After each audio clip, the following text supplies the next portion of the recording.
Your poodle is cute on purpose. It's a strategic distraction while they steal socks, shred bathroom trash, and somehow train you to hand over snacks on command. If any of that felt personal, good, because today we're calling out the 9 bad poodle habits that sneak into normal routines and quietly take over your house. And don't worry, for each one we'll break down what's really causing it and what you can do so it doesn't become your new normal. Number 1. Counter-surfing like a professional burglar. The moment you turn your back, your poodle turns into a tall, curly-haired kitchen heist expert.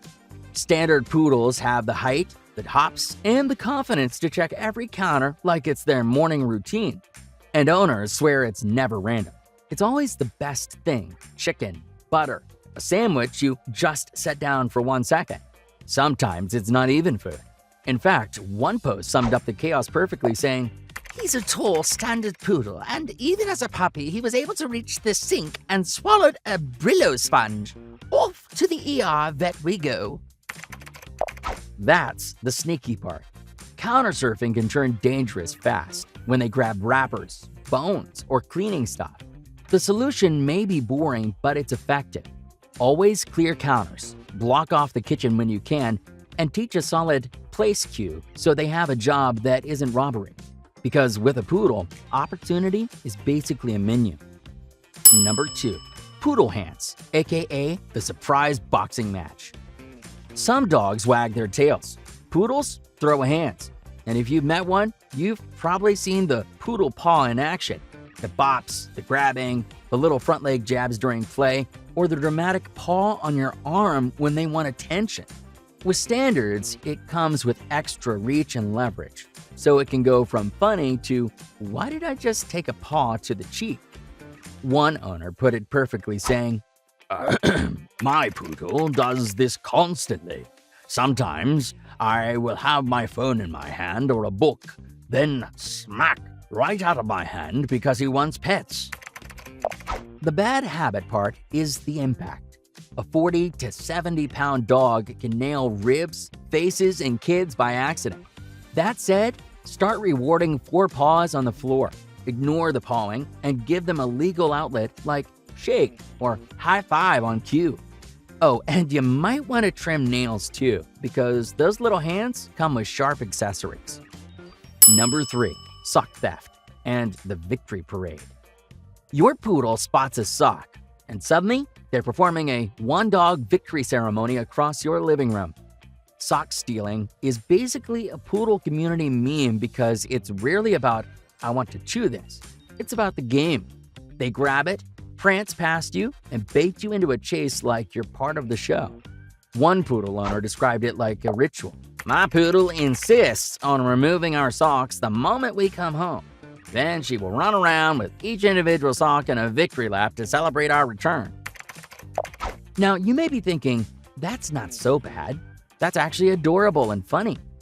Well, the bad habit part is what socks can turn into: swallowed fabric, blockages, and an ER bill that ruins your week. So don't go chasing. Go calm and boring. Call them in, offer a high-value trade, and make drop it pay better than stealing. Then hand them a toy that's actually allowed to be their trophy, because with a poodle, the sock isn't the prize. Your reaction is.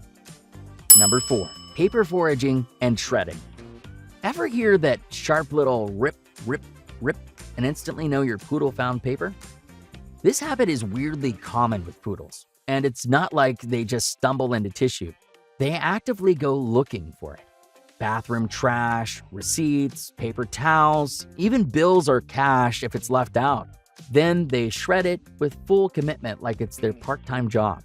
In fact, one owner put it bluntly, "Mine loves tissue and shredding paper.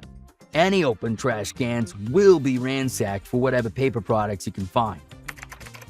It stops being funny fast when the paper is dirty, important, or swallowed. So here's the solution. Make paper boring and unreachable by using lidded cans. Keep your bathroom doors closed. And most importantly, make sure there are no loose rolls around.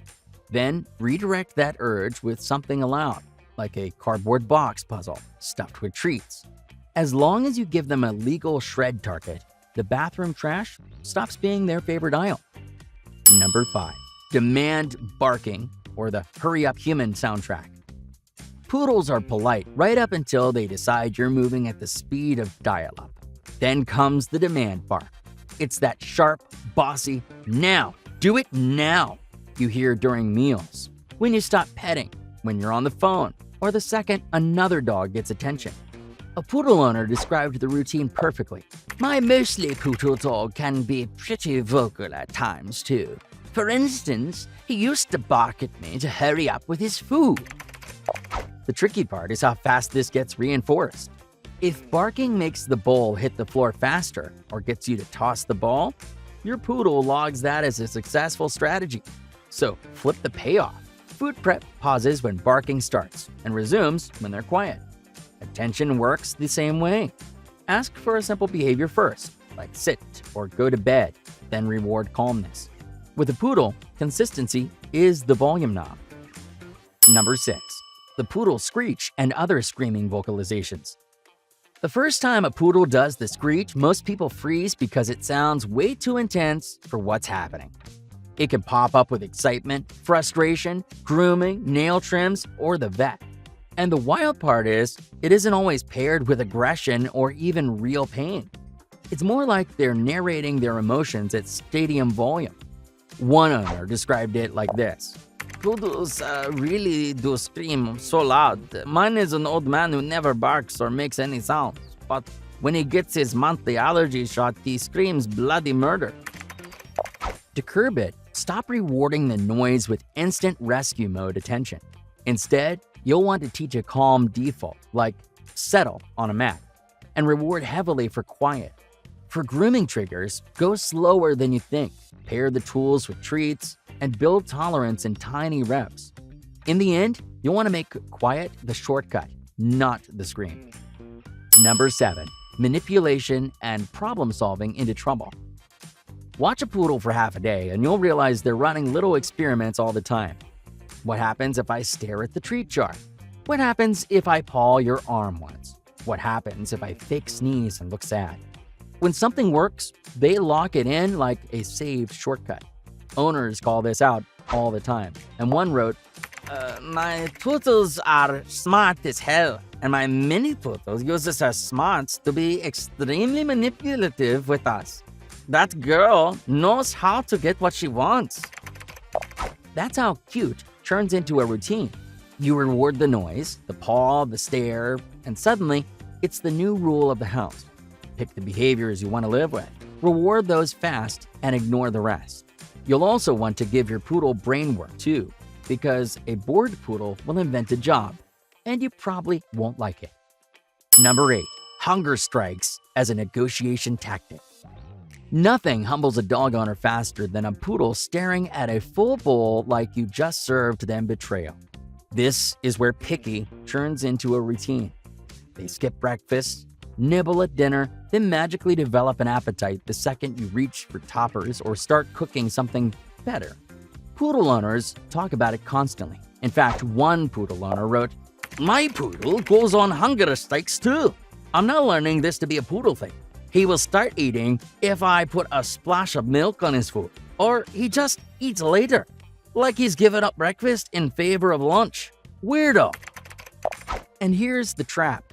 Every time you switch foods, add new toppings, or hand feed, your poodle learns that refusing absolutely works. But if you've dug yourself deep, don't worry.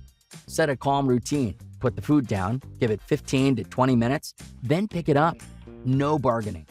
Save the extras for training rewards, not panic fixes.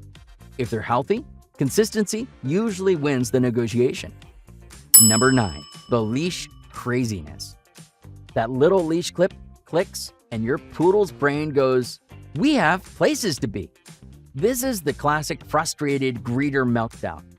You should expect some pulling, some whining, barking, hopping, spinning, and that out of control look, because they're desperate to greet, chase, or investigate right this second.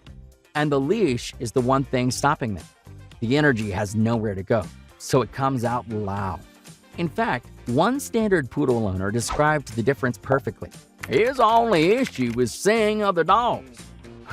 He has the deepest bark and sounds intimidating. Going to the park, he sees other dogs in the park and goes berserk. But if he's in the park off-leash, he greets, loves playing with others. It's just in the car and on the leash that drives me berserk. The training fix is to start at a distance where your dog can still think, mark, and reward any calm look back at you. If they start boiling over, turn and walk away like it's normal. Then try again farther out. The end goal should be that calm gets access, while tantrums and reactivity get distance. Hey, if you enjoyed this, you'll probably love this video here. And if you hit subscribe, I'll donate a meal to a rescue dog on your behalf.